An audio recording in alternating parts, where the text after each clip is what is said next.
ರಾಜ್ಯ ರಾಜಕೀಯದಲ್ಲಿ ಸಿಎಂ ಬದಲಾವಣೆ ಚರ್ಚೆ ಜೋರಾಗಿರುವ ನಡುವೆಯೇ ಹಾಸನ ಶಾಸಕ ಎಚ್.ಪಿ. ಸ್ವರೂಪ್ ಪ್ರಕಾಶ್ ಸರ್ಕಾರದ ವಿರುದ್ಧ ಅಸಮಾಧಾನ ಹೊರಹಾಕಿದ್ದಾರೆ. ಸಿಎಂ ಯಾರು ಅನ್ನೋದು ಮುಖ್ಯ ಅಲ್ಲ, ಹಾಸನಕ್ಕೆ ಏನು ಸಿಗುತ್ತೆ ಅನ್ನೋದು ಮುಖ್ಯ ಎಂದು ಶಾಸಕ ಸ್ವರೂಪ್ ಪ್ರಕಾಶ್ ಹೇಳಿದ್ದಾರೆ. ಹಾಸನದಲ್ಲಿ ಮಾತನಾಡಿದ ಅವರು, ಕಾಂಗ್ರೆಸ್ ಸರ್ಕಾರಕ್ಕೆ 3 ವರ್ಷವಾದರೂ ಜಿಲ್ಲೆಗೆ ನಿರೀಕ್ಷಿತ ಅಭಿವೃದ್ಧಿ ಸಿಕ್ಕಿಲ್ಲ ಎಂದು ಆರೋಪಿಸಿದರು.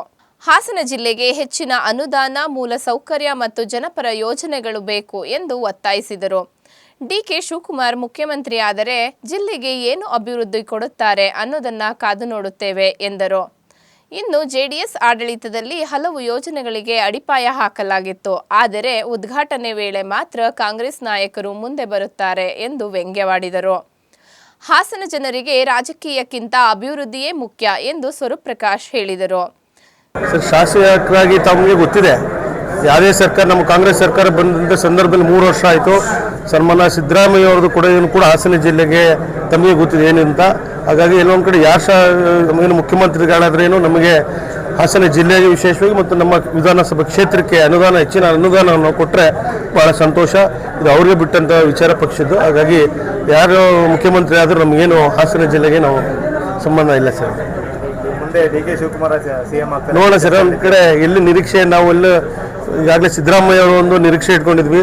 ಹಾಸನ ಜಿಲ್ಲೆಗೆ ಶೂನ್ಯ ಒಂದು ಸಾಧನೆ. ಈಗ ನೋಡೋಣ ಇನ್ನು ಡಿ.ಕೆ. ಶಿವಕುಮಾರ್ ಹಾಸನ ಜಿಲ್ಲೆಗೆ ಯಾವ ರೀತಿ ಕೊಡುಗೆನ ಕೊಡ್ತಾರೆ ಕಾದು ನೋಡೋಣ ಸರ್.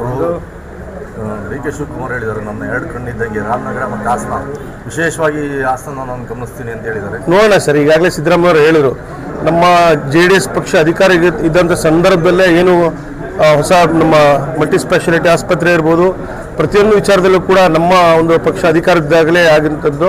ಅವರು ಬಂದು ತದನಂತರ ನಮ್ಮ ಪ್ರಜಾಸೌಧ ಬಿಲ್ಡಿಂಗ್ ಇರ್ಬೋದು, ತಾಲೂಕು ಆಫೀಸ್ ಇರ್ಬೋದು, ಹೊಸ DC ಆಫೀಸ್ ಇರ್ಬೋದು, ಪ್ರತಿಯೊಂದು ವಿಚಾರ ಇದು ಕೂಡ ನಮ್ಮ ಒಂದು ಪಕ್ಷ ಅಧಿಕಾರ ಇದ್ದಾಗ ಆಗಿಂಥ ಸಂದರ್ಭದಲ್ಲಿ.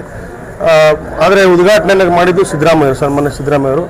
ನೋಡೋಣ, ಎಲ್ಲಿ ಒಂದು ಕಡೆ ರಾಮನಗರ, ಒಂದು ಕಡೆ ಹಾಸನ ಜಿಲ್ಲೆ ಅಂತ ಕಾದು ನೋಡೋಣ ಸರ್.